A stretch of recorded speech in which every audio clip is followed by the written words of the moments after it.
I started Rainier in April of 1993, just 3 months after Bill Clinton began his two-term presidency. The following years were the roaring 90s, and it was like stepping onto an escalator that carried everybody constantly upward, and it all seemed so easy. But between the dot-com crash and 9/11, things changed a lot. Suddenly, I knew that to lead this PR agency through some very tough times ahead, I needed to fill a major gap in my skill set.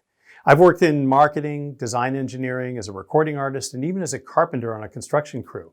But I never carried a bag as a true sales professional. That's what led me to 2 years of sales training, learning the Sandler selling system, where I acquired new skills that I use to this day. But the most important takeaway from that course was a phrase that our instructor repeated at nearly every class. He said, "People buy things for emotionally compelling reasons. People buy things for emotionally compelling reasons." The first time I heard that, I raised my hand and said, well, that's great for B2C, but it can't possibly be relevant for B2B. But over time, I came to understand why it's totally relevant for B2B companies.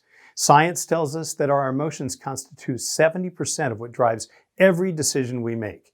And studies have shown that companies who establish genuine trust by connecting with their customers' emotional desires and passions and recognizing their anxieties and fears can outperform the competition by 85%. Every B2B decision maker is a person who has a personal stake in every decision they make. Their decisions might impact the arc of their career, positively or negatively. They might affect how a person is seen by their colleagues, their friends, their family. Look, B2B buyers are overwhelmed with an excess of logic, specs, features, benefits, data, metrics comparisons, and a ton of other clutter. But what they really want to do is make a safe but bold, easy but certain, correct choice that makes them look like a genius, like a really great decision maker.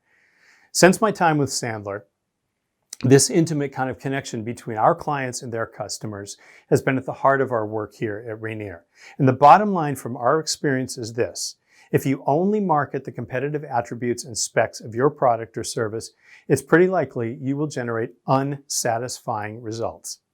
There are plenty of examples of B2B companies that did it right. IBM, Cisco, Slack, others who managed to lead their marketing with messages designed to connect emotionally.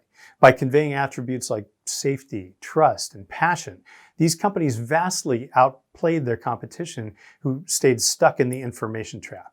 I could go on, but I'll end it by urging you to let that emotional connection to your brand become your customer's compass for navigating their decisions to buy from you.